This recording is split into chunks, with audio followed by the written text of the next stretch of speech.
இயேசுவின் பிள்ளைகள் நாங்கள் எப்போதும் மகிழ்ந்திருப்போம்.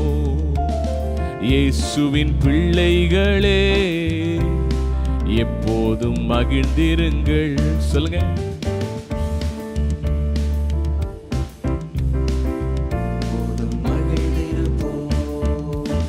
இயேசுவின் பிள்ளைகளே எப்போதும் மகிழ்ந்திருங்கள். எந்நேரமும் எவ்வேளையும் இயேசுவில் களிகூறுவோம்.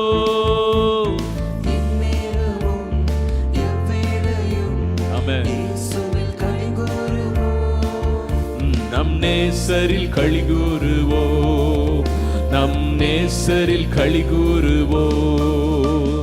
இயேசுவின் பிள்ளைகள் நாங்கள் எப்போதும் மகிழ்ந்திருப்போம்.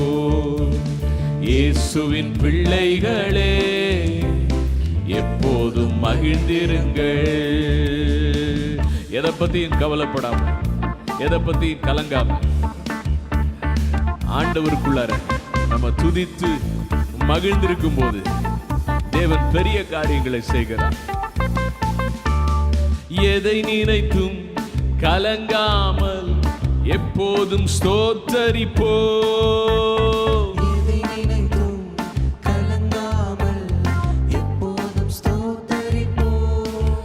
நாம் எப்போதும் ஸ்தோத்தரிப்போம், நாம் எப்போதும் ஸ்தோத்தரிப்போம். ஆமென்.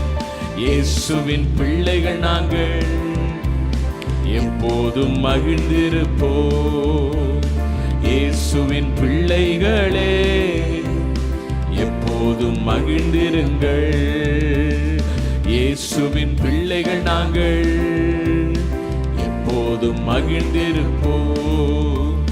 இயேசுவின் பிள்ளைகளே எப்போதும் மகிழ்ந்திருங்கள்.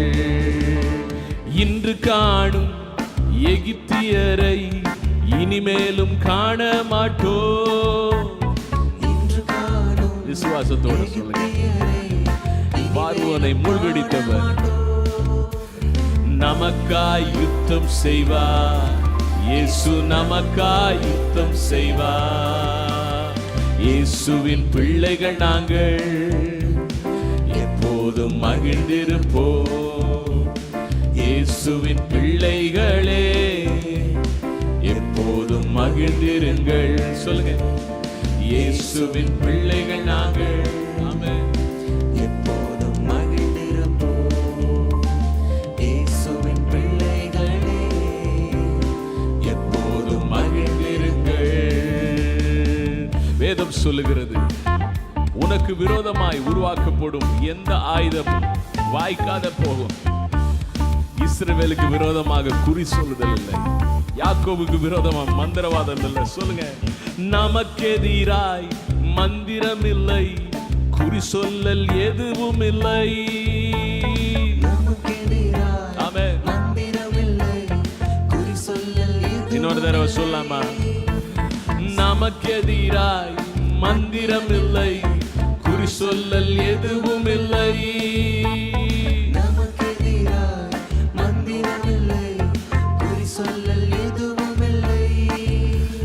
சாத்தான் நம் காலின் கீழே, இந்த சாத்தான் நம் காலின் கீழே. சொல்லுங்க. சாத்தான், சாத்தான் நம் காலின் கீழே, இன்று சாத்தான் நம் காலின் கீழே. விசுவாசத்தோடு இயேசுவின் பிள்ளைகள் நாங்கள் எப்போதும் மகிழ்ந்திருப்போம். இயேசுவின் பிள்ளைகளே எப்போதும் மகிழ்ந்திருங்கள்.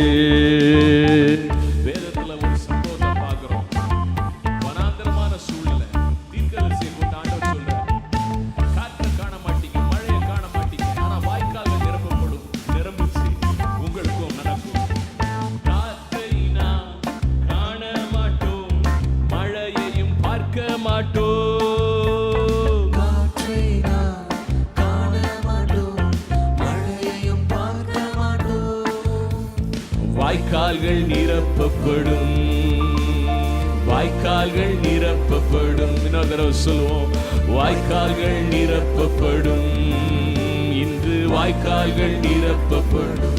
காற்றை நாம் காண மாட்டோம், மழையையும் பார்க்க மாட்டோம், சூழ்நிலையை பார்க்க மாட்டோம், பிரச்சனையை பார்க்க மாட்டோம், ஆனா அற்புதம் நடக்கும். வாய்க்கால்கள் நிரப்பப்படும், வாய்க்கால்கள் நிரப்பப்படும், வாய்க்கால்கள் நிரப்பப்படும், இன்று வாய்க்கால்கள் நிரப்பப்படும். இயேசுவின் பிள்ளைகள் நாங்கள் எப்போதும் மகிழ்ந்திருப்போம். இயேசுவின் பிள்ளைகளே எப்போதும் மகிழ்ந்திருங்கள். நினைப்பதற்கும் வேண்டுவதற்கும் அதிகமாய் செய்திடுவார்.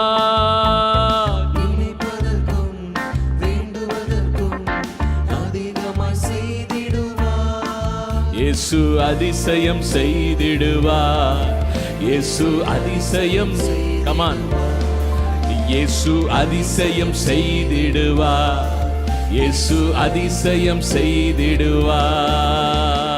நினைப்பதற்கும் வேண்டுவதற்கும் அதிகமாய் செய்திடுவார். நினைப்பதற்கும் வேண்டுவதற்கும் அதிகமாய் செய்வார். இயேசு அதிசயம் செய்திடுவார்.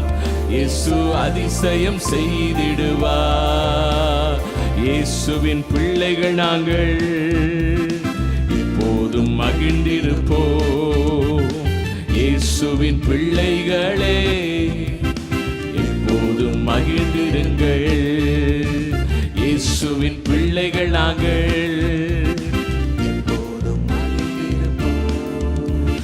இயேசுவின் பிள்ளைகளே எப்போதும் மகிழ்ந்திருங்கள். ஹல்லேலூயா. நல்லா கைதட்டி சொல்லுங்க. எத்தனை இயேசுவின் பிள்ளைகள் இங்க இருக்கிறீங்க? வேதம் சொல்லுகிறது, நானும் கர்த்தர் எனக்கு கொடுத்த பிள்ளைகளும் சீயோனிலே வாசமாயிருக்கிற கர்த்தராலே, சேனைகளின் கர்த்தராலே இஸ்ரவேலிலே அற்புதங்களும் அடையாளங்களுமாய் இருக்கிறோம் என்று சொல்றார். யார் சொல்றாருன்னு பார்த்தீங்கன்னா, எபிரேயர் 1 இயேசு சொல்றாராம், நானும் எனக்கு கொடுத்த பிள்ளைகளும். எபிரேயர் 1 சொல்லப்பட்டிருக்கு. இயேசுவின் பிள்ளைகள் களி கூறுவோம், கர்த்தர் நல்லவர். Price the Lord. கர்த்தருடைய நாமம் மகிமைப்படுவதாக. இந்த நாளில் நம்ம கேர்சல் செய்தியை தியானிக்க இருக்கிறோம். இயேசு செய்த அற்புதங்களும் அடையாளங்களும் என்ற தலைப்பில் நாம் செய்தியை பார்த்து வருகிறோம். ஏறக்குறைய 4000 புருஷர்களை ஆண்டவராகிய இயேசு கிறிஸ்து போஷித்த சம்பவத்திலிருந்து நாம் தியானித்து வருகிறோம். போன வாரம் நம்ம தியானித்தோம். இந்த வாரம் இன்னும் சில காரியங்களை நம்ம தியானிக்க இருக்கிறோம். மார்க் 8 3-4 நம்ம வாசிக்க கேட்கலாம். இவர்களில் சிலர் தூரத்திலிருந்து வந்தவர்களாகையால் நான் இவர்களை பட்டினியாய் வீட்டிற்கு அனுப்பிவிட்டால் வழியில் சோர்ந்து போவார்களே என்றார். அதற்கு அவருடைய சீஷர்கள், இந்த வனாந்தரத்திலே ஒருவன் எங்கே இருந்து அப்பங்களை கொண்டு வந்து இத்தனை பேர்களை திருப்தியாக்க கூடும் என்றார்கள். நாம் பெற்றுக்கொள்ளுகிறவர்களாய் மாத்திரம் இராமல், நாம் பெற்றுக்கொண்ட ஆசீர்வாதத்தை மற்றவங்களுக்கும் நம்ம பகிர்ந்து கொடுக்கிறவர்களாக நம்ம இருக்கணும். இன்றைக்கி நம்ம பார்க்க போகிற காரியம், ஆண்டவர் அநேகரை போஷித்தார். அப்போ இயேசு கிறிஸ்து அந்த இடத்துல அநேகருக்கு ஆசீர்வாதமாய் மாறினார் என்பதை நம்ம பார்க்குறோம். அதே போல் நாம் ஒவ்வொருவரும் மற்றவர்களுக்கு ஆசீர்வாதமாய் மாற வேண்டும் என்பது ஆண்டவராகிய இயேசு கிறிஸ்துடைய வாஞ்சையாக இருக்கிறது. ஆகையால் நாம் தேவனிடத்தில் வரும்போது நன்மையை நம்ம பெற்றுக்கொள்கிறோம். அதே நேரத்தில் மற்றவர்களுக்கு நன்மையை பெற்று கொடுக்கிறவர்களாய் நாம் இருக்க வேண்டும். ஆண்டவராகிய இயேசு கிறிஸ்துவோடு இணைந்து நாம் செயல்படுகிறவர்களாய் இருக்க வேண்டும். ஆண்டவராகிய இயேசு கிறிஸ்துவோட சீஷர்கள் இருந்தாங்க. அப்போ அவர்களை தேவன் தெரிந்து கொண்டதற்கு நோக்கம், அவர்கள் மற்றவர்களுக்கு ஆசீர்வாதமாய் மாற வேண்டும் என்பதற்காக. ஆகையால் தான் அவர்களை தெரிந்து கொண்டு அவரோடு வைத்திருந்தார். இன்னைக்கு நம்மையும் அப்படியாக தேவன் பயன்படுத்த விரும்புகிறார். அப்போ சீஷர்கள் ஆண்டவராகிய இயேசு கிறிஸ்துவோடு இருந்த நாட்களை பார்க்கிலும், ஆண்டவராகிய இயேசு கிறிஸ்து நமக்காக மரித்து மீண்டும் 3ஆம் நாள் உயிரோடு எழும்பி 50 நாளுக்கு அப்புறம் பரமேறி சென்றார். அப்போ அதற்கு பின்பாக பரிசுத்த ஆவியானவர் சீஷர்களுக்கு கொடுக்கப்பட்ட பின்பு வல்லமையாய் எழும்பி அவர்கள் அநேகருக்கு ஆசீர்வாதமாய் மாறினார்கள் என்று சொல்லி நம்ம பார்க்கிறோம். ஆகையால் நம்மையும் தேவன் பரிசுத்த ஆவியானவரால் இந்த காலங்களில் நிரப்பி இருக்கிறார். இன்னும் நிரப்பப்படலை அப்படின்னா வாஞ்சியாக நம்ம கேட்கும்போது ஆண்டவர் நம்மை நிரப்புவேன் என்று வாக்கு கொடுத்துருக்கிறார். என்னோட வசனத்தில் நம்ம பார்க்குறோம், ஒரு தகப்பன் தன் பிள்ளைக்கு நல்ல ஈவுகளை கொடுக்க தெரிந்திருக்கும் பொழுது, அப்போ பிதாவாகிய நான் நீங்கள் பரிசுத்த ஆவியானவரை வாஞ்சியாக கேட்கும்போது நான் எப்படி கொடுக்காம இருப்பேன் அப்படின்னு சொல்கிறார் இல்லைங்களா? அப்படின்னா நாம் அவரை பெற்றுக்கொள்வதற்கு வாஞ்சை, மெய்யான வாஞ்சை, அதுதான் அவசியம். இப்போ நம்ம வாஞ்சியாக நம்ம கேட்கும்போது பரிசுத்த ஆவியானவரை நமக்கு தேவன் கொடுப்பார். பரிசுத்த ஆவியானவர் வரும்போது நாம் பலனடைந்து உலகம் முடிவு பரியந்தம் எல்லா எல்லைகளுக்கும் நம்ம சாட்சியாக இருப்போம் அப்படின்னு வசனம் சொல்லுது. ஆகையால் சாட்சியாக இருப்போம் என்றால் வல்லமையுள்ள வாழ்க்கை வாழ்வோம், கிறிஸ்துவை பிரதிபலிப்போம். அப்போ கிறிஸ்துவை போல அநேகருக்கு ஆசீர்வாதமாய் நாம் இருப்போம். அதுதான் தேவனுடைய திட்டம். உங்கள் ஒவ்வொருவரையும் குறித்து தேவன் வைத்திருக்கிற திட்டம் அதுவாக தான் இருக்குது.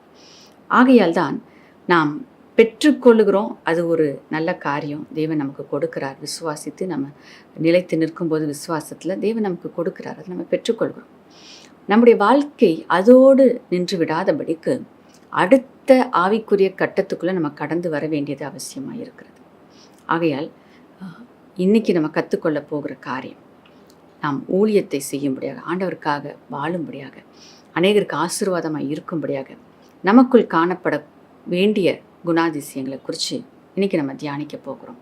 ஆகையால் இந்த பகுதியில் மார்க்கு 8ஆம் அதிகாரம் 3-4 வசனத்தை நம்ம வாசிக்க கேட்போம். இவர்களில் சிலர் தூரத்திலிருந்து வந்தவர்களாகையால் நான் இவர்களை பட்டினியாய் வீட்டிற்கு அனுப்பிவிட்டால் வழியில் சோர்ந்து போவார்களே என்றார். அதற்கு அவருடைய சீஷர்கள், இந்த வனாந்தரத்திலே ஒருவன் எங்கே இருந்து அப்பங்களை கொண்டு வந்து இத்தனை பேர்களை திருப்தியாக்கக்கூடும் என்றார்கள். இப்போ வாசிக்கப்பட்ட பகுதியில் நம்ம பார்க்குறோம், அங்கே ஆண்டவராகிய இயேசு கிறிஸ்து அந்த ஜனங்கள் அவரோடு 3 நாள் தங்கியிருந்து தேவனுடைய வார்த்தையை கேட்டு அவங்க இப்போ கடந்து போக போகிறாங்க. அப்போ அவர்களை நான் பட்டினியாக அனுப்ப எனக்கு மனமில்லை என்று சொல்லி ஆண்டவராகிய இயேசு கிறிஸ்து சீஷர்களிடத்தை சொல்லுகிறத நம்ம பார்க்குறோம். அப்போ இந்த இடத்துல நம்ம பார்க்குற காரியம், ஆண்டவருடைய இருதயம் என்ன என்பதை சீஷர்களிடத்தில் வெளிப்படுத்துகிறார். இவங்களை நான் பட்னியாக அனுப்ப விரும்பலை, நான் பட்னியாக அவங்களை அனுப்பக்கூடாது அப்படின்னு சொல்லிட்டு இயேசு சொல்லுகிறார். அப்போ நாம் எப்படி செயல்பட வேண்டும்?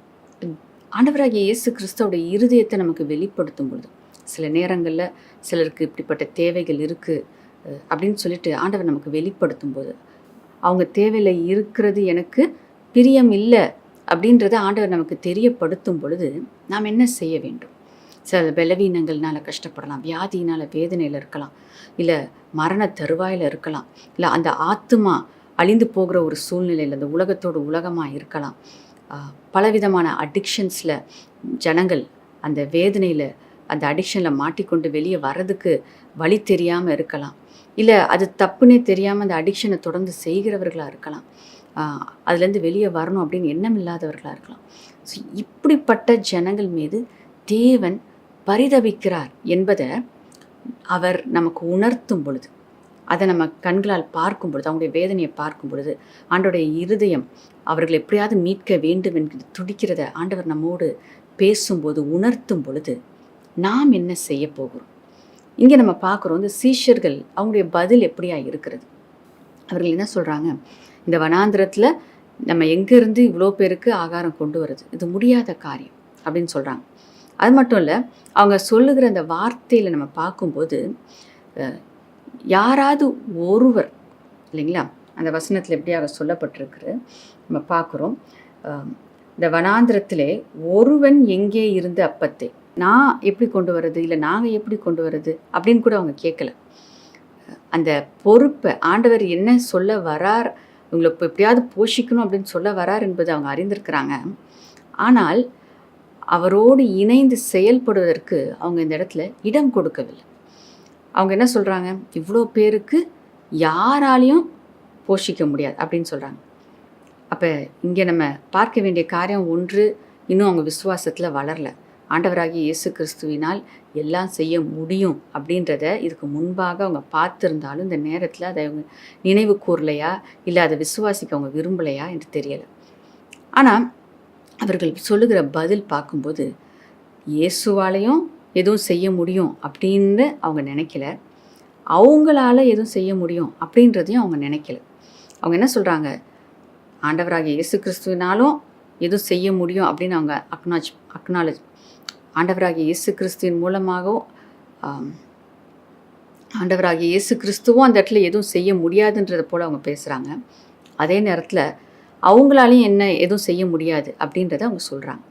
அப்போ ஒருவன் அப்படின்னா இவங்க இல்லாமல் வேற யாராவது ஒருத்தர் இதற்காக பிரயாசப்பட்டாலும் செயல்பட்டாலும் கிறிஸ்துவாலையும் செய்ய முடியாது, என்னாலையும் செய்ய முடியாது, இல்லை எங்களாலையும் செய்ய முடியாது, வேற யாராலையும் என்ன பண்ண முடியாது, இந்த காரியத்தை பூர்த்தி செய்ய முடியாது, உங்கள் விருப்பத்தை நிறைவேற்ற முடியாது அப்படின்னு சொல்லிட்டு அந்த இடத்துல சீஷர்கள் பதிலை சொல்லுகிறதை நம்ம பார்க்கிறோம். அதற்கு ஒரு காரணம், அவங்க ஒரு வேளை என்ன நமக்கு ஏதோ ஒரு வேலையை கொடுத்துருவாரோ, நம்ம செயல்பட வேண்டியதாக இருக்குமோ, இல்லை நம்ம ரொம்ப தூரம் போய் நம்மளை வாங்கிட்டு வர சொல்லிடுவாரோ, இல்லை ஏதோ கடினமான காரியத்தை நம்மளை செய்ய சொல்லிடுவாரோ அப்படின்ற ஒரு மனநிலை இருந்திருக்கலாம். அதனால் அந்த பொறுப்பை தாங்கள் ஏற்றுக்கொள்வதற்கு மனம் இல்லாமல் அந்த பொறுப்பை அவங்க யாரோ ஒரு கையில் தூக்கி கொடுக்கறது போல் அவங்க பேசுகிறாங்க. நான் அந்த பொறுப்பை எடுத்துக்க மாட்டேன்ப்பா அப்படின்னு சொல்கிற மாதிரி தான் அந்த இடத்துல அவங்க பதில் இருக்கிறது. ஏன்னா என்னால் முடியாதுன்னு கூட அவங்க சொல்லலை, யாராலையும் முடியாது, வேற ஒருத்தர் செய்யணுன்னாலும் முடியாது, அப்போ நான் செய்ய மாட்டேன், வேற ஒருத்தர் செய்யணுன்னாலும் முடியாது அப்படின்ற ஒரு பதில் அவங்க கொடுக்கறத நம்ம பார்க்குறோம்.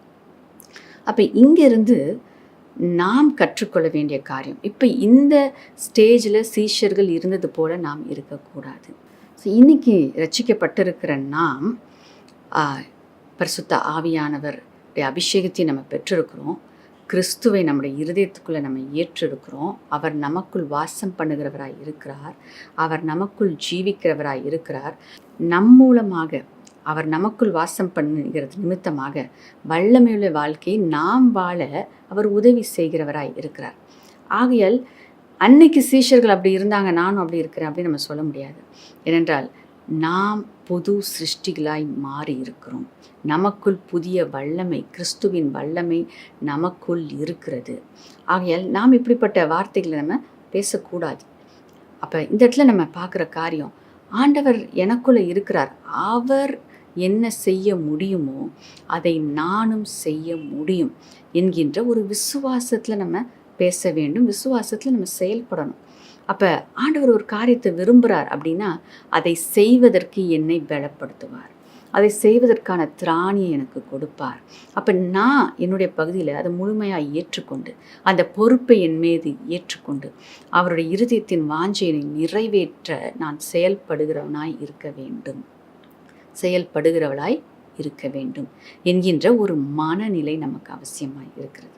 அப்போ தேவனுடைய இருதயத்தை புரிந்து கொண்டு உற்சாகமாய் அவருக்காக ஊழியம் செய்ய, உற்சாகமாய் அவருடைய வாஞ்சையை நிறைவேற்ற, தேவையில் இருக்கிற ஜனங்களுக்கு நாம் நன்மை செய்ய நாம் உற்சாகமாய் நாம் செயல்பட வேண்டும் என்று தேவன் விரும்புகிறார். அப்போ இவர்கள் தங்கள் மீது பொறுப்பை ஏற்றுக்கொள்ள மனதில்லாமல் செயல்பட்டது போல் நம்ம செயல்படக்கூடாது. முடியாது அப்படின்னு சொல்கிறது ரொம்ப ஈஸியான காரியம். என்னால் முடியாது, அவங்களாலையும் முடியாது, அவங்கள போய் நான் கேட்க மாட்டேன், இவங்களுக்கு நான் இதை செய்ய மாட்டேன் அப்படின்னு சொல்கிறது ரொம்ப சுலபமான காரியம். ஆனால் நாம் பிரயாசப்பட்டு ஒரு காரியத்தை மற்றவங்களுக்காக நம்ம செய்ய வேண்டும் என்று நாம் தீர்மானிப்போம் என்றால் தேவன் நமக்கு பலனை கொடுப்பார். ஒருவேளை நமக்கு பலன் இல்லாமல் இருக்கலாம், நமக்கு திராணி இல்லாமல் இருக்கலாம், ஆனால் நாம் ஆண்டவர் இடத்துல ஒப்பு கொடுத்த, ஆண்டவரை நீங்கள் விரும்புகிறீங்க, நான் என்ன ஒப்பு கொடுக்குறேன், என்ன நீங்கள் பயன்படுத்துங்க, என்ன நீங்கள் இந்த ஜனங்களுக்கு ஆசீர்வாதமாக மாற்றுங்க அப்படின்னு சொல்லி உங்களை நீங்கள் விட்டு கொடுக்கும்போது தேவன் உங்களை நிச்சயமாய் எடுத்து பயன்படுத்துகிறவராய் இருக்கிறார்.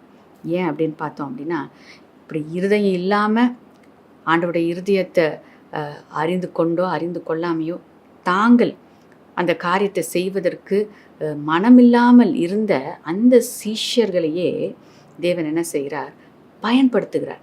இந்த சம்பவத்திலே நம்ம பார்க்குறோம், அவங்க மூலமாக தான் அந்த அப்பத்தை பரிமாறார், அந்த சிறு மீன்களை பரிமாறுகிறார், அவங்க தான் பரிமாறுறாங்க, அவங்க தான் அந்த அற்புதங்களை தங்களுடைய கைகளில் பெற்றுக்கொண்டு மற்ற ஜனங்களுக்கு கொண்டு போய் சேர்க்கிறாங்க.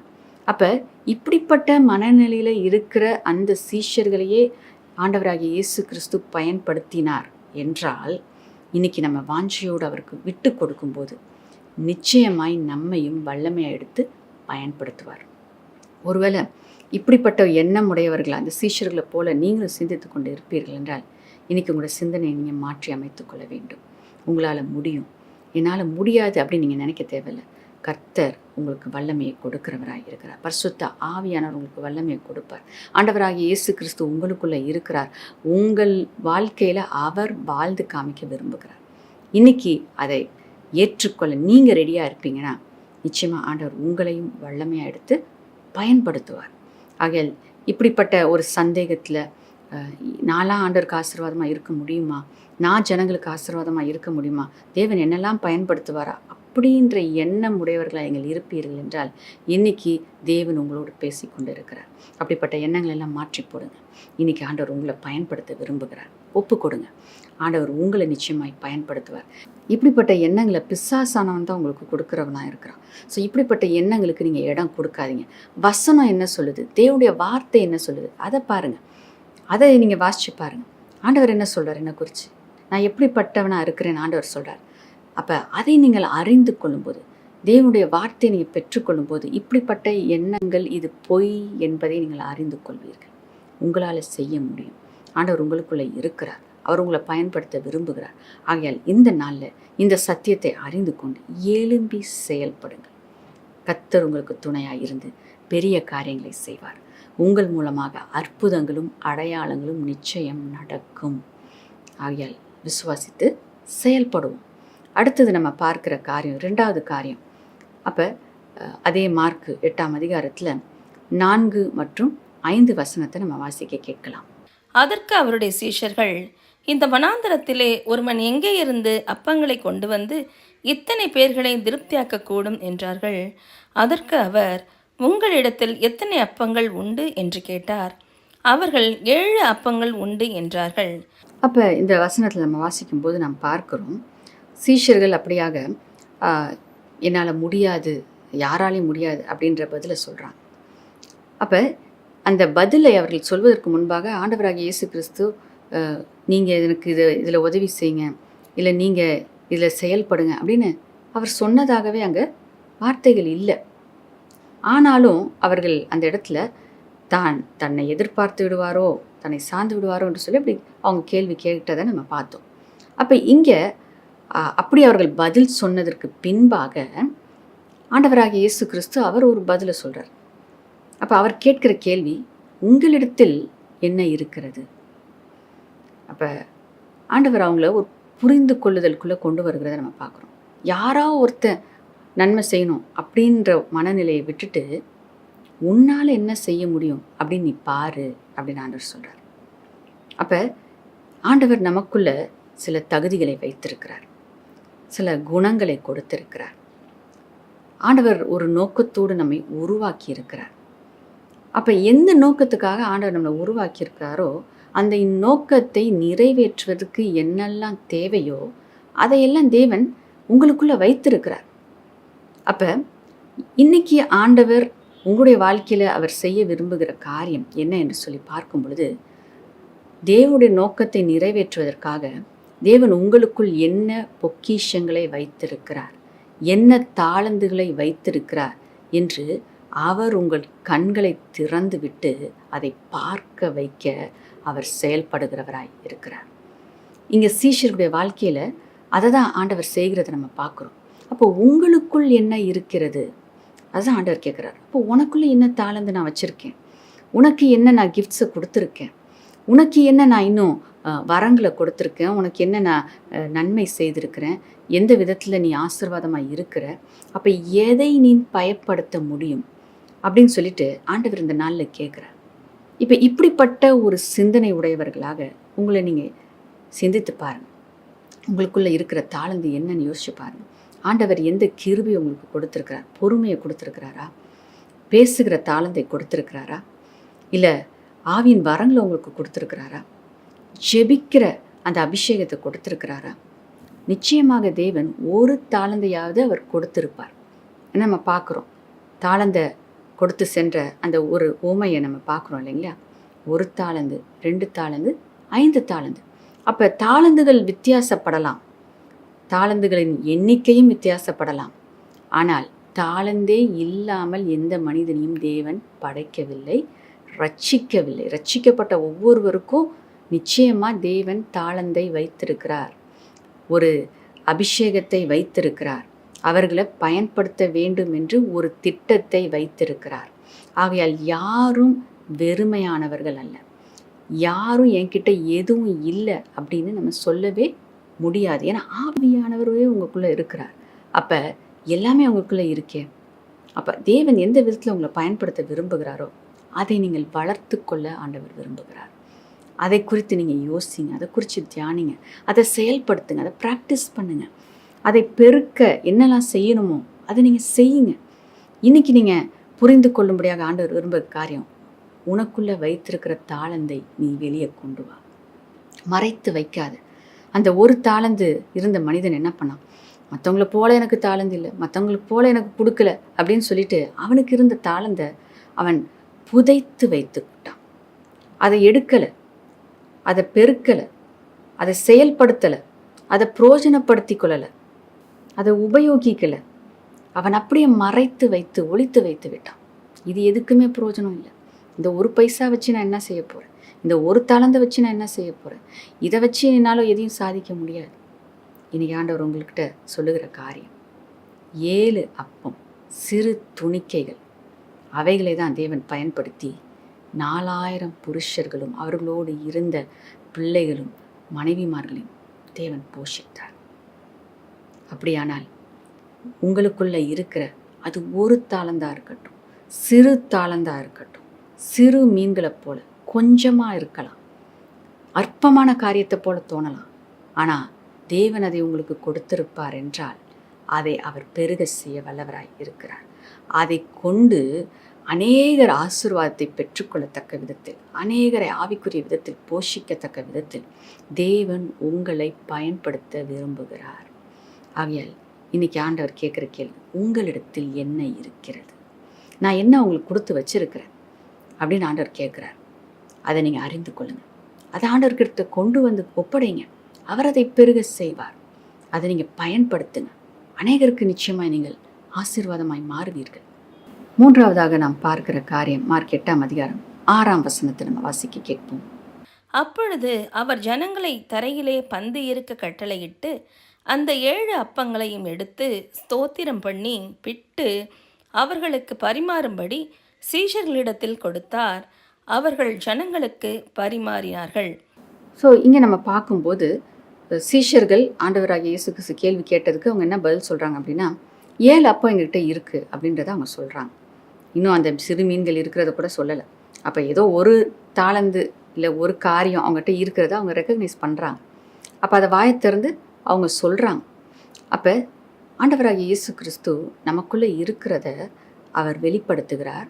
அவங்க வாயை திறந்து சொன்னதற்கு அப்புறம் அவர் சொல்கிற வார்த்தைகளை தான் இப்போ நம்ம வாசிக்க கேட்டோம். அப்போ ஆண்டவர் என்ன சொல்கிறாரு? எல்லாரும் பந்தி இருக்க சொல்லுங்கள், நான் போஷிக்க போகிறேன் அப்படின்னு சொல்கிறார்.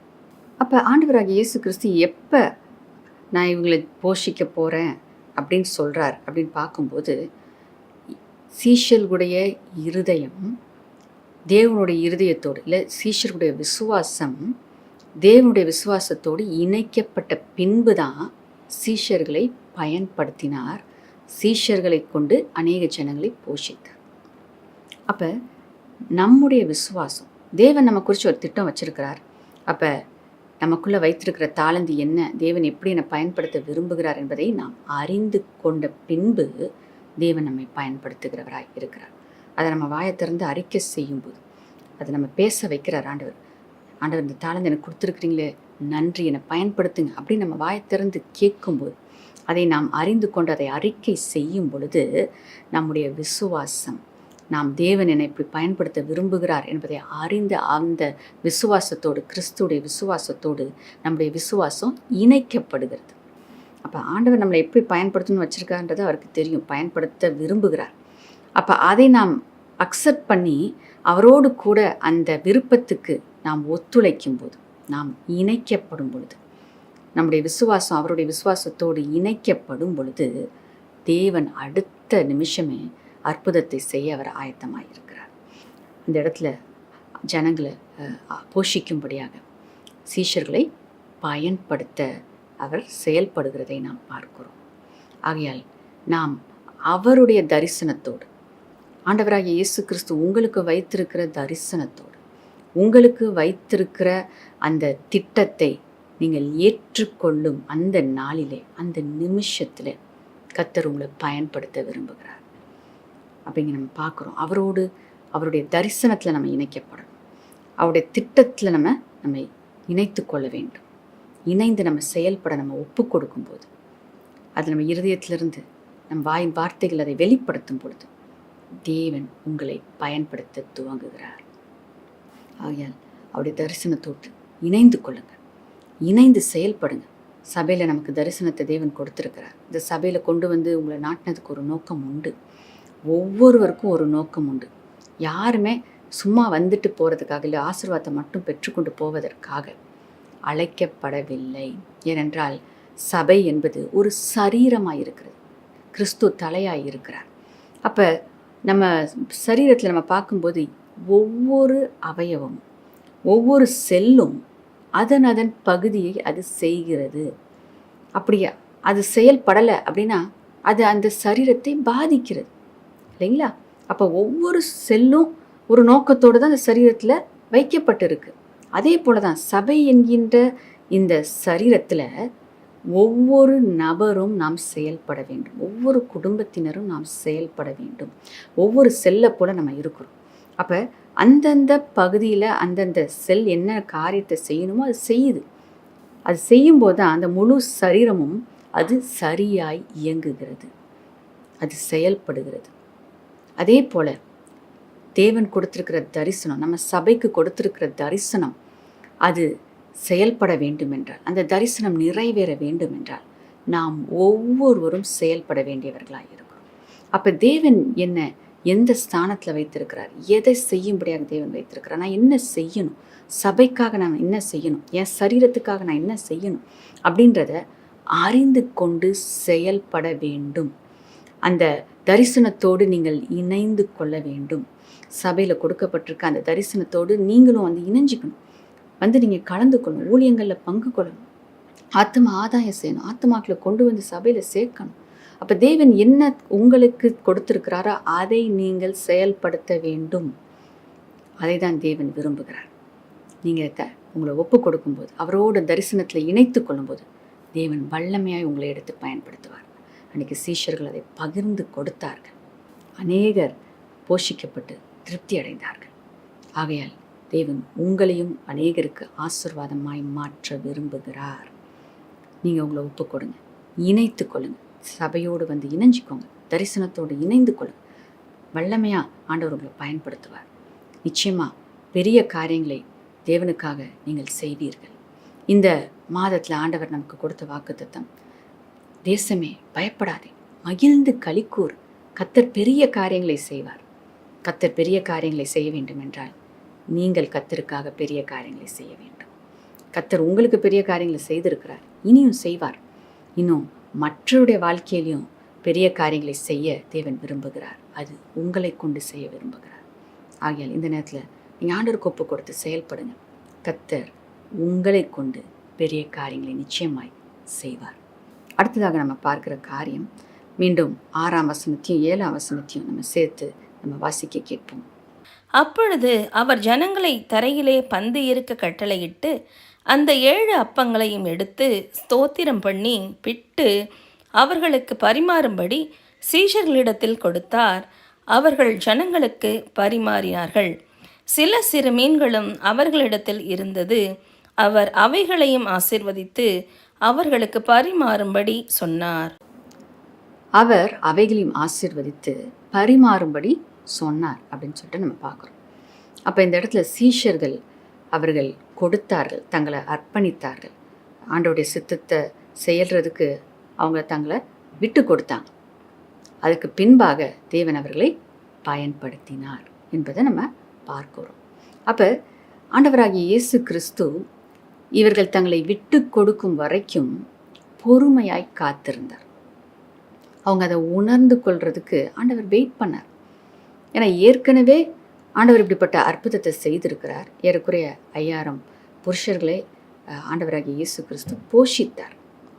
அப்போ மீண்டும் ஆண்டவர் செய்வதற்கு அது சுலபமான காரியம் என்பதை அவர்கள் அறிந்திருக்க வேண்டும். ஆனால் அறிந்து கொள்ளலை. அந்த நேரத்தில் அவங்களுக்கு அது தோணலை, அவங்க அதை விசுவாசிக்கலை. அப்போ இந்த இடத்துல நம்ம பார்க்கும்போது ஆண்டவராகிய இயேசு கிறிஸ்து அவர்களுக்கு பொறுமையாக இருந்து அதை அவர்கள் உணர்ந்து கொள்ளும்படியாக, அதை கற்றுக்கொள்ளும்படியாக அவர் காத்திருக்கிறதை நம்ம பார்க்குறோம். அப்போ இங்கே நாம் பார்க்குற காரியம், ஆண்டவர் இந்த சீஷர்களுடைய உதவி இல்லாமையே அவர்களுக்கு போஷித்திருக்க முடியுமே, அவர் செய்திருக்கலாமே. இப்போ 7 அப்பத்தை இவ்வளோ பெருக்க முடியும், இந்த சிறு துணுக்கைகளை எல்லாருக்கும் வர மாதிரி பெருக்க முடியும் என்றால் அது டைரெக்டாக அவங்கவுங்கள போய் சேர்றதுக்கும் ஆண்டவர் அதை செய்ய முடியும் தானே. நிச்சயமாக செஞ்சுருக்கலாமே. நடுவில் சீஷர்கள் எல்லாமே டைரெக்டாக ஒவ்வொருத்தருக்கும் அது போய் சேர்ற மாதிரி செஞ்சுருக்கலாம். தேவனுக்கு வல்லமை உண்டு, அவரால் செய்ய முடியும். ஆனால் அவர் அப்படி செய்யலை. இந்த சீஷர்களை பயன்படுத்த வேண்டும் என்று பொறுமையாய் காத்திருந்து காரியங்களை கற்றுக் கொடுத்ததை நாம் பார்க்கிறோம். நான் அன்னைக்கு போஷித்தேனே, இன்னைக்கு நான் போஷிக்க மாட்டேனா? நீங்கள் ஞாபகப்படுத்தி பாருங்க. அப்போ அன்னைக்கு ஆண்டவராக இயேசு கிறிஸ்துவிடத்தில் அந்த 5 அப்பம் 2 மீனை கொண்டு வந்து கொடுத்தாங்க. ஸோ அதை நினைவுபடுத்தும்படியாக தான் மீண்டும் ஆண்டவராக இயேசு கிறிஸ்து இங்கே உங்களிடத்துல என்ன இருக்குது அப்படின்னு மீண்டும் அவர் கேட்குறார். அப்போ அந்த இடத்துல கோபப்படலை. இதுக்கு முன்னாடி நான் செஞ்சேனே, அதே தானே இப்போ நான் செய்கிறதுக்கு என்னால் செய்ய முடியுமே, ஏன் அதை நீங்கள் விசுவாசிக்கல அப்படின்னு கோபப்படவில்லை, இல்லை மனஸ்தாபப்படலை, வேதனைப்படலை. பொறுமையாக இருந்தார். பிள்ளைங்க இன்னும் வளரணும், ஆவிக்குரிய வாழ்க்கையில் இவங்க இன்னும் வளர்ந்து வரணும், விசுவாசத்தில் இன்னும் பலப்படணும். நான் பொறுமையாக இருக்கிறேன், நான் கற்றுக் கொடுக்குறேன், மீண்டும் ஞாபகப்படுத்துகிறேன். அவங்கக்கிட்ட என்ன இருக்குது அப்படின்றத நான் கேட்டு அவங்கள அவங்களுக்குள்ளே இருக்கிறத அவங்க அறிந்து கொள்ள நான் வைக்கிறேன் அப்படின்னு எவ்வளவு பொறுமையாக ஆண்டவராகிய இயேசு கிறிஸ்து சீஷர்களை கையாண்டார் என்று சொல்லி நம்ம பார்க்குறோம். சில நேரங்களில் ஊழியங்களில் நம்ம இணைந்து செயல்பட வேண்டியது மிகவும் அவசியமாக இருக்குது. நம்ம இணைந்து தான் செயல்படணும். ஏன்னா ஒரே சரீரமாக இருக்கோன்னு பார்த்தோம். எல்லா அவயவுமே இணைந்து ஒரு காரியத்தை செய்து, அப்போ ஒரு ஊழியத்தை நம்ம செய்யணும் அப்படின்னா நாம் பலரோடு இணைந்து செயல்பட வேணும். இல்லை சிறு கூட்டத்தோடு நம்ம இணைந்து செயல்படணும். அட்லீஸ்ட் இருவராக நம்ம செயல்படணும். ஏன்னா ஆண்டவர் சுவிசேஷத்தை பிரசங்கிக்க சீஷர்களை அனுப்பின போது கூட 2 பேராக தான் அனுப்புனார். அப்போ தனியாக நம்ம எதையுமே செய்ய ஆண்டவர் விரும்பலை, தனியாக செய்யவும் தேவையில்லை, செய்யக்கூடாது. ஏனென்றால் அது ஒரு பாதுகாப்புக்காக தேவன் இருவராய் ஆண்டவர் இணைத்து அனுப்புகிறார். அப்போ இருவராகவோ இல்லை சிறு கூட்டமாகவோ நாம் ஊழியங்களை செய்ய வேண்டியவர்களாய் நாம் இருக்கிறோம். அப்போ இணைந்து தான் நம்ம செயல்படணும். அப்போ இணைந்து செயல்பட ஏற்கனவே இயேசுவோடு சீஷர்கள் இணைக்கப்பட்டார்கள் பார்த்தோம். அங்கே ஒரு மன அவசியமாக இருந்துச்சு. அப்போ அந்த ஒரு மனத்து இல்லாதபடிக்கு சில நேரங்களில் ஆவிக்குரிய முதிர்ச்சி இல்லாதவர்கள் வித்தியாசமாய் செயல்படும் போது அந்த சொல்லப்பட்ட அந்த கொடுக்கப்பட்டிருக்கிற தலைமைத்துவத்தினால் கொடுக்கப்பட்டிருக்கிற அந்த வார்த்தைகளின்படி செயல்படாமல் கொஞ்சம் வித்தியாசமாக செயல்படும் போது அப்போ அந்த இடத்துல ஒரு மனம் இல்லாமல் போகுது. ஆனாலும் ஆண்டவராகிய இயேசு கிறிஸ்து அங்கே பொறுமையாய் இருந்து கையாண்டார் என்பதை நாம் பார்க்கிறோம். அவர்களுக்குள்ள ஒரு மனத்தை கொண்டு வந்தார், தங்களால் செய்ய முடியும் அப்படின்னு நம்பிக்கையை கொண்டு வந்தார். அப்போ அவர்கள் விசுவாசிக்கிற வரைக்கும், அவர்கள் ஏற்றுக்கொண்டு அதை செயல்படுகிற வரைக்கும் பொறுமையாக இருந்து அதை கற்றுக் கொடுத்தார். என்னால் அற்புதத்தை செய்ய முடியும், உங்களை பயன்படுத்தி செய்ய முடியும், உங்களுக்குள்ளே என்ன இருக்கிறதோ அதை நீங்கள் வெளியே கொண்டு வாங்க, நீங்கள் செயல்படுங்க அப்படின்னு சொல்லிட்டு பொறுமையாய் இருந்து ஏற்கனவே செய்த அற்புதத்தை அவர்களுக்கு ஞாபகப்படுத்தினார். அப்போ ஞாபகப்படுத்தும்படியாக தான் அந்த கேள்வியை கேட்டார், உங்ககிட்ட என்ன இருக்குது அப்படின்னு சொல்லிட்டு. ஸோ அப்போ தேவனுடைய பொறுமையை நாம் இந்த இடத்துல பார்க்குறோம். அப்போ இணைந்து நம்ம செயல்படும் போது நிச்சயமாக பொறுமை அவசியமாக இருக்கிறது. எல்லாரும் ஒரே ஆவிக்குரிய நிலையில் இருப்பாங்கன்னு சொல்ல முடியாது. ஆனால் ஒரே ஆவிக்குரிய நிலைக்கு கொண்டு வந்து தேவன் அவர்களை பயன்படுத்த விரும்புகிறார். அப்போ ஒருவர் கொஞ்சம் குறைவாக இருக்கும்போது நம்ம பொறுமையாக அவங்களுக்கு கற்றுக் கொடுக்கணும். வேத வசனத்துலேருந்து வார்த்தைகளை அவங்களுக்கு சொல்லணும். நாம் கற்றுக் கொடுத்து அவர்களையும் அந்த தகுதிக்கு கொண்டு வந்து, அந்த ஒரு மனதுக்குள்ளே கொண்டு வந்து, ஆவிக்குரிய முதிர்ச்சிக்குள்ளே கொண்டு வந்து, பின்பு தேவன் ஒரு குழுவாக ஒரு ஊழியத்தை செய்ய தேவன் நமக்கு தருணங்களை கொடுக்கிறவராக இருக்கிறார். அப்போ நாம் மற்றவங்க சொல்கிறாங்க அப்படின்னும் போது நாமும் கற்றுக்கொண்டு அவர்களோடு விரைந்து நம்ம இணைந்து கொள்வோம் என்றால் அந்த தரிசனம் சீக்கிரம் நிறைவேறும். இல்லைனா அந்த தரிசனம் நிறைவேற முடியாது. கற்றுக்கொள்ள வேண்டிய நாம் கற்றுக்கொள்ள வேண்டும்.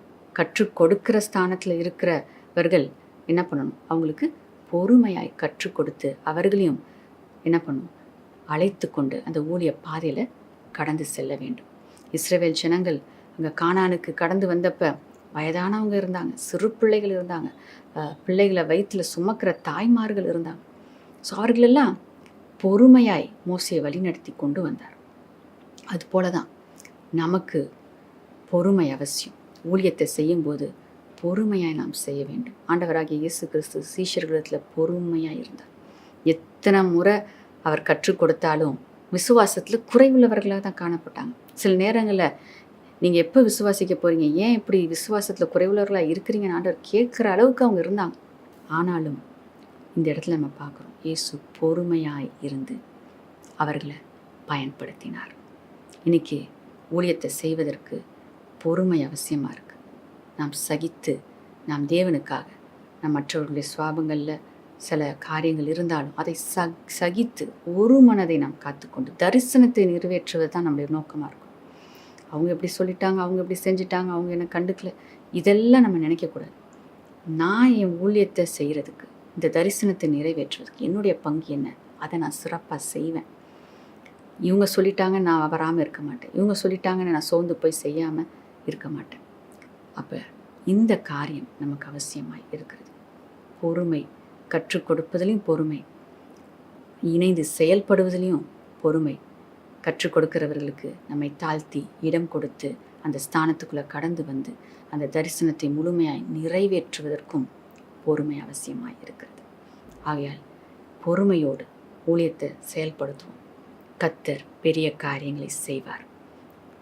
பொறுமையாக சீஷர்களுக்கு காத்திருந்து அவர்களை இயேசு கிறிஸ்து பயன்படுத்தினார். இன்னைக்கு நம்மையும் பயன்படுத்த விரும்புகிறார். பொறுமையாய் நாம் செயல்படுவோம். பொறுமையாக இருந்து காரியங்களை செய்வோம், இணைந்து செய்வோம். கர்த்தர் உங்களை கொண்டு பெரிய காரியங்களை செய்வார். இணைந்து செய்யும்போது உங்கள் டீமை கொண்டு கர்த்தர் பெரிய காரியங்களை செய்வார். சபையை கொண்டு கர்த்தர் பெரிய காரியங்களை செய்வார். ஆகையால் பொறுமையோடு செயல்பட்டு அநேகருக்கு ஆசீர்வாதமாய் நாம் மாறுவோமாக. நாம் ஜெபிக்கலாமா? ஸ்தோத்திரம் அப்பா, உமக்கு நன்றி செலுத்துகிறோம். உடைய கிருபைக்காக நாங்கள் நன்றி செலுத்துகிறோம். அப்பா, நீர் கொடுத்திருக்கிற இந்த வார்த்தைகளுக்காக நன்றி செலுத்துவோம். நீங்கள் எங்களை பயன்படுத்த விரும்புகிறீங்கப்பா. இன்னைக்கு கர்த்தாவே, எங்களுக்குள்ள என்ன தாழ்ந்து இருக்கிறது என்பதை நாங்கள் அறிந்து கொண்டு உற்சாகமாய், எங்களுக்கு ஏதாவது பொறுப்பு வந்துருமோ அப்படி இல்லாதபடிக்கு உமக்காக செயல்பட வேண்டும் என்கின்ற வாஞ்சையோடு அப்பா கர்த்தாவே, நாங்கள் எங்களுக்குள்ள நீங்கள் வைத்திருக்கிற தாழ்ந்துகளை அறிந்து கொண்டு எந்த டீமோடு நாங்கள் இணைக்கப்பட்டு, யாரோடு இணைக்கப்பட்டு, அப்பா சபையில் இருக்கிற அந்த ஊழியங்களில் நாங்கள் இணைக்கப்பட்டு நாங்கள் செய்ய வேண்டிய காரியத்தை செய்ய எங்களை பலப்படுத்தும் என்று சொல்லி இந்த நேரத்தில் நம்ம கேட்போம். ஆண்டவரே, அப்படி கேட்டுக்கொண்டு இருக்கிற ஒவ்வொருவரையும் நீர் கர்த்தாவே உங்களுடைய வல்லமையினால் நிரப்புவீராக. அன்னைக்கு சீஷர்களை பரிசுத்த ஆவியானுடைய வல்லமையினால் நிரப்பி அப்பா நீர் அற்புத அடையாளங்களை செய்கிறவர்களாய் நீர் மாற்றினீரே. அதுபோல இந்த நாளில் பரிசுத்த ஆவியானவரை நீர் கொடுத்திருக்கிறதற்காக நன்றி அப்பா. சிறியோர் மேலும் பெரியோர் மேலும் எல்லார் மேலும், ஊழியக்காரர்கள் மேலும் ஊழியக்காரிகள் மேலும் ஆவியை பொழிய பண்ணுவேன் என்று சொன்ன தேவன் அப்பா, எல்லார் மேலும் இந்த நாளில் நீ ஆவியை பொழிய பண்ணுகிற தேவனாயிருக்கிறேன்.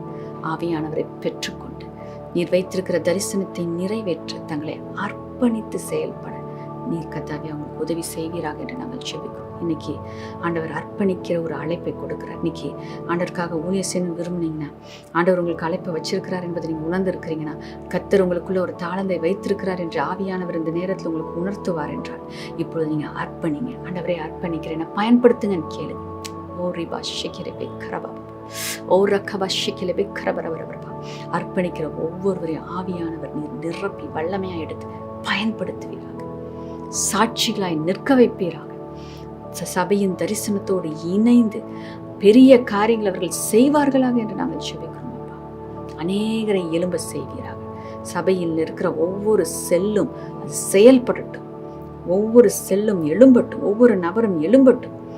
எழும்பி செயல்பட நீங்கள் கிருபை செய்கிறதுக்காக நன்றி செலுத்துகிறோம். சபைக்கு வைத்திருக்கிறீங்க தரிசனத்தை நீங்க நிறைவேற்ற போகிறதற்காக, ஒவ்வொருவரையும் பயன்படுத்தி நீங்க நிறைவேற்ற போகிறதற்காக நாங்கள் நன்றி செலுத்துவோம். உமக்கே துதிக மகிமை எல்லாவற்றையும் ஏறெடுக்கிறோம்.